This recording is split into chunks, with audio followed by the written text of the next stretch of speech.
Sala de visita.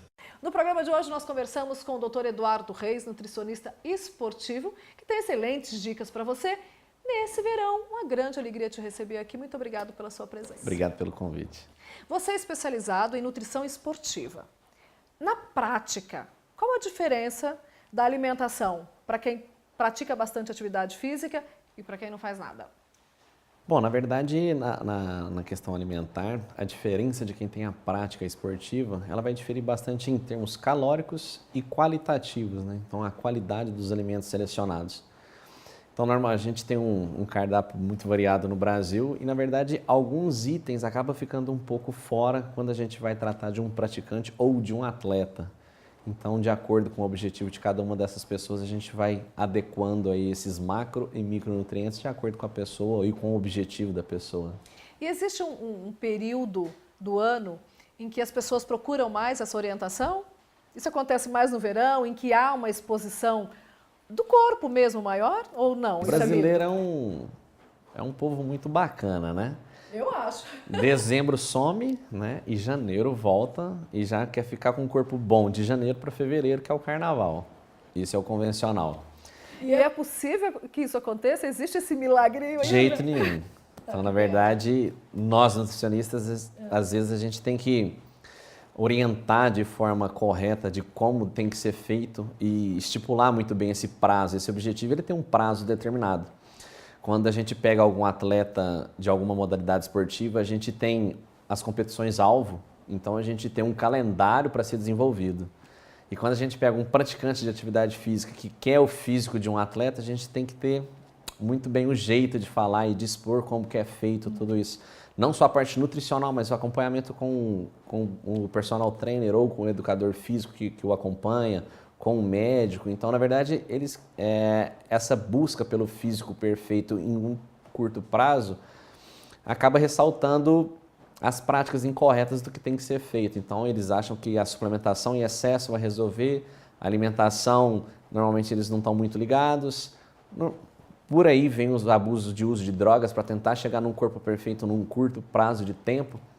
E é daí que saem as coisas erradas e as coisas que saem nas televisões. É exatamente esse público que faz exatamente isso. E não é falta de informação, né, doutor Eduardo? Não, Também. mas eu vejo o mercado hoje, principalmente de praticantes de atividade física, ele está muito direcionado com as empresas de suplementos nutricionais. E o marketing que a empresa faz é um marketing um pouco cego. Ele cega um pouco o público e acha que aquilo ali é o correto. Vende a ideia de um milagre. Exatamente. É como se você fosse comprar um produto derivado do leite achando que você fosse ficar forte só tomando aquele produto. E na verdade não é bem isso. E essa onda das dietas milagrosas? Porque são várias, né? Diversas. Toda hora tem um detox diferente, tem uma dieta milagrosa. Como é que você enxerga isso? E existe alguma dieta milagrosa? É uma forma que alguns profissionais não muito éticos enxergam de ganhar dinheiro, né? Então, na verdade, a gente nunca acabou e nunca... Eu não lembro quando começou, mas desde quando eu estudo a área de nutrição, eu nunca vi um período ou um ano que não tivesse uma dieta milagrosa. Uma nova receita, né? Perca 10 quilos em 3 semanas, 14 quilos em um mês. Tantos centímetros em 3 dias. Tem revista especializada nisso, né? Então, na verdade, eu nunca vi um ano que não tivesse uma dieta nova. Algumas dietas são adaptadas do que são feitos para alguns atletas. Lembrando que nem sempre o meu atleta ele é um indivíduo saudável, porque o meu maratonista, para ele correr os 42 quilômetros, não é uma coisa saudável. Às vezes o meu fisiculturista, para ele chegar num percentual de gordura tão baixo, ele não tem um físico saudável, apesar de sempre terem o discurso de saudável. Pega um fisiculturista no auge, no palco, que você vai ver. Explica pra gente, ele não seria saudável exatamente no quê? Quando a gente pega todos os extremos, o sedentarismo ou o extremo de um atleta, é muito complicado você trabalhar a qualidade de vida e o bem-estar. Porque esses dois extremos, você está fazendo tudo o possível para não fazer nada ou para ter um físico perfeito ou uma performance perfeita.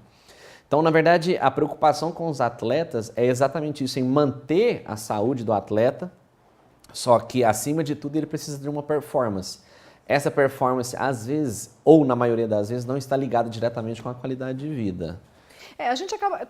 É por isso também que a gente vê com muita frequência grandes atletas chegando ali no auge da sua carreira, todos machucados. Na verdade, Também tem a ver quando com ele excesso. se machuca, o atleta de alta performance ele tem sempre uma linha tênue entre a saúde e entre a doença. Então, esse atleta de alta performance ele está bem no limite. Quando que essas lesões podem começar a ocorrer? Por algum deslize, ou do treinamento físico, um exercício mal executado, uma pequena lesão que não foi sanada, a principal que eu acho, a parte alimentar, que normalmente a alimentação não foi cuidada, e a partir disso, dessa lesão, como ele está nessa linha de performance, alta performance, essa lesão ela pode vir a provocar outras lesões mais graves e isso pode... E uma coisa crônica também, né? Exatamente. Eduardo, nessa época de verão mesmo assim, as pessoas agora muito na praia, a alimentação na praia, levam tudo para praia. Quais os riscos? Tá muito na moda as mochilinhas, né? As bags. Bom, na verdade, na parte nutricional, nós nutricionistas, nós temos uma preocupação muito grande em questão de armazenamento de refeições, que é deixar ela no tempo, na temperatura ideal para consumo. Quando a gente faz as refeições, a gente tem uma temperatura, um intervalo de temperatura que é entre 14 graus e 74, entre 4 graus e 74 graus, que é essa temperatura de proliferação bacteriana. Todas as refeições têm algum, e na verdade quando a gente faz as cocções ou congelamento, a gente diminui esse número. E o que acontece com essas bags? Eles fazem os alimentos, levam e ficam o dia inteiro. Só que a temperatura de proliferação está exatamente daquela bag. Então, o que a gente vê é muita intoxicação alimentar com o pessoal que usa essas bags. Então, tem a proliferação de bactérias mesmo. O ideal o que seria? Fazer todas as refeições do dia, geladeira. No outro dia você leva ela ainda gelada para manter a temperatura baixa. E aí, na hora que você for fazer, aquece. Eu duro fazer isso na praia, né, gente? O ideal, então, seria um tipo de alimentação à base de líquidos, frutas. Na verdade, quando a gente já entra por exemplo, eu vou para a praia, como que eu vou fazer a manutenção? A gente tem que fazer uma adaptação do cardápio. Então, se na verdade existia essa alimentação sólida, a gente faz uma modificação para coisas mais rápidas ou fáceis de serem mantidas, como sanduíches naturais, suco de fruta, às vezes, dependendo do objetivo e do que a gente tem que manter, de qual físico a gente tem que manter, aí sim entra um shake para substituir alguma refeição ou para controlar essa ingestão de macronutrientes durante o dia. Cada caso um caso. Depende de tudo. Agora, numa forma geral, assim, vamos falar de dois grandes vilões, né, da nutrição. O sal e o açúcar. Sim. Como é que a gente lida com esses dois vilões? É muito complicado porque a gente precisa, só que a gente tem que tomar cuidado com os excessos. É um mal necessário? Então, não na verdade, né? Se a gente conseguisse, só com o sódio dos alimentos, compensar a ingestão diária, estava tranquilo. O problema é que o sal ele adiciona um sabor no alimento, né? Então tem muita gente que não consegue fazer a alimentação tirando o sódio. Sim. E no Brasil é um dos países que mais consumem sódio no mundo, né? Se a gente pode tudo bem, mas o calor, a perda de sódio no suor é muito maior no Brasil do que em outros países frios. Beleza, a gente já tem um acréscimo de sal diário por conta disso, de sódio, né? Mas o brasileiro gosta muito de sal, ainda mais por conta das comidas que são feitas no Brasil. Se você faz sem o sal, você mata a comida. Não é o mesmo cardápio, né? E o açúcar? Mais ou menos a mesma ideia. Então, o açúcar a gente tem muitos artigos relacionados também em questão de ingestão de açúcar e câncer. Então, a gente já tem muito artigo científico falando sobre isso. O açúcar é um que necessariamente não precisa ser encaixado na dieta tradicional, porque a gente consegue fazer suco de fruta sem açúcar. Dependendo da fruta, às vezes você coloca um adoçante, aí já entram os adoçantes sintéticos e os naturais, de preferência sempre os naturais, e tirar os sintéticos da alimentação convencional. Mas o açúcar eu vejo que é o principal que a gente consegue tirar facilmente, sem problema. E a farinha branca? Também pode ser considerada uma vilã? O problema quando a gente vai falar de carboidratos, aí a gente vai começar a cair em algumas contradições, é o índice glicêmico. O índice glicêmico ele avalia o tempo em que o carboidrato foi ingerido e o tempo que ele vai cair na corrente sanguínea. Então, quanto maior o índice glicêmico, mais rápido ele cai na corrente sanguínea e com isso ele tem maior pico de insulina. Tradicionalmente, a gente pede que os alimentos tenham um índice glicêmico mais baixo, ao invés do arroz branco, arroz integral, ao invés do macarrão convencional, do macarrão integral. E isso a longo prazo pode também promover a saúde, principalmente para controle de colesterol, HDL e LDL. Porém, vai depender exatamente do meu objetivo, do meu cliente. Lógico, sempre que a gente colocar os integrais, a gente vai estar priorizando isso. Mas nem sempre a gente vai ter à disposição os alimentos integrais, às vezes nem sempre a renda... Eles custam mais caro, né? Exatamente. São Nem mais sempre caros. vai ser viável, né? Vai ser acessível para o meu cliente que tem uma renda um pouco mais baixa. Isso vai modificar? Bom, eu posso variar meu índice glicêmico acrescentando outros alimentos com maior teor de fibra. Isso também vai reduzir um pouco o índice glicêmico e eu posso comparar isso com o alimento tradicional. Então, normalmente o tradicional arroz com lentilha, ele diminui o índice glicêmico do arroz branco. Pode ser comparado com arroz integral. Então, na verdade, você tem várias manobras nutricionais que você pode fazer também. Tá tudo na alimentação, na verdade, né? Exato. A gente aqui desconhece Bom, isso. eu tenho vários atletas que falam que 80% dos resultados estéticos é alimentação. Independente do treino correto, da suplementação, a alimentação está 70%, 80% do resultado final. Vamos falar um pouquinho de suplementação? As pessoas confundem um pouco, existe um pouco de preconceito, as pessoas confundem suplementação com esteroides, aminoácidos, enfim. Aminoácidos, na verdade, ele está no grupo da suplementação ou não? Sim. Basicamente, qual é a diferença? Na verdade, eu acompanho o mercado de suplementação desde muito cedo. Eu era vendedor de loja de suplemento com 14 anos. E então eu vi uma evolução, se é que pode ser chamada de evolução do mercado de suplementos. E existe um grande problema em questão de marketing e comunicação. E o mercado de suplementos, ele coloca com um ponto crucial apenas uma faixa de consumidores, que é a dos praticantes de atividade física e atletas. Na verdade, o suplemento nutricional, ele, desde 1970, ele é muito estudado e muito utilizado por atletas para manutenção de saúde.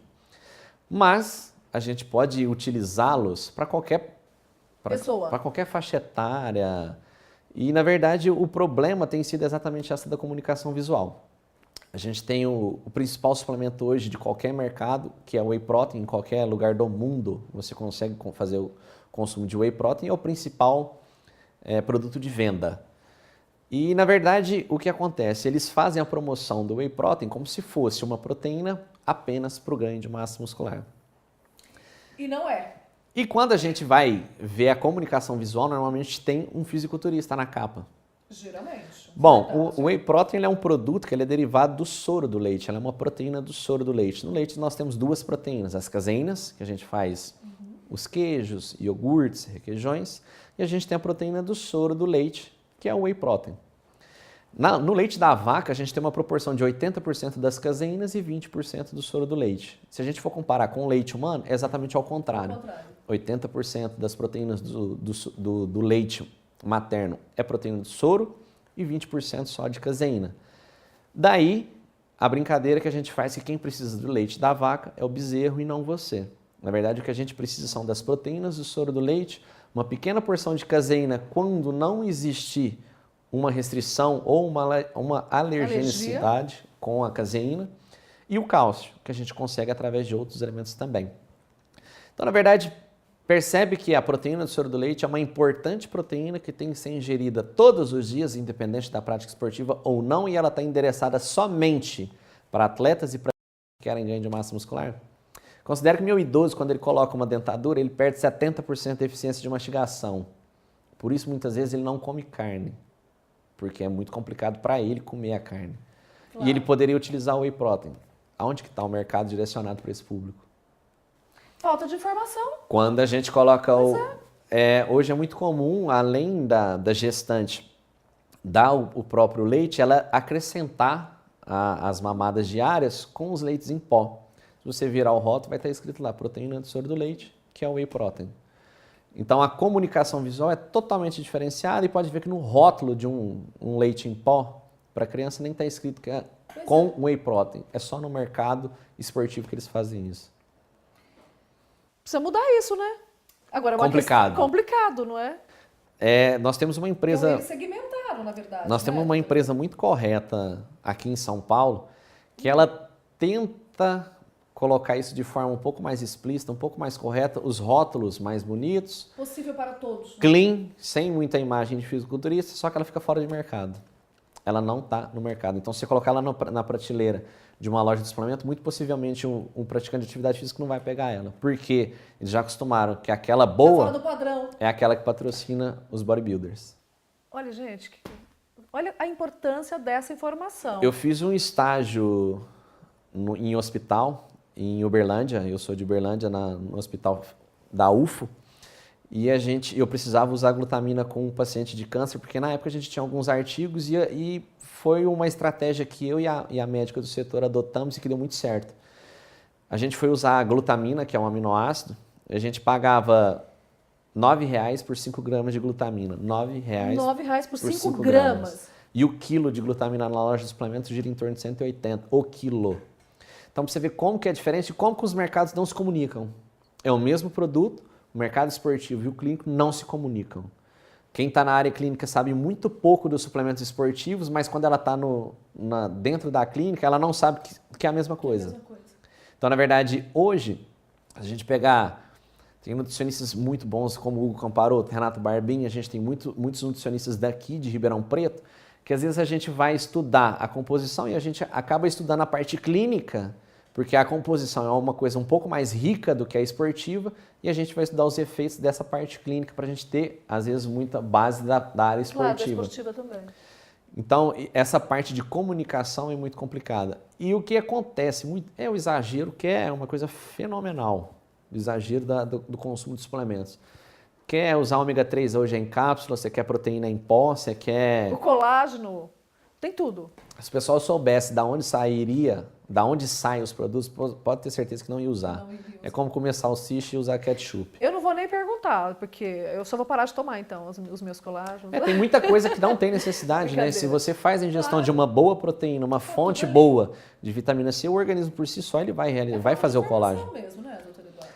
Eu não sei se é falta de informação ou é o mercado que quer cegar a população para conseguir continuar vendendo.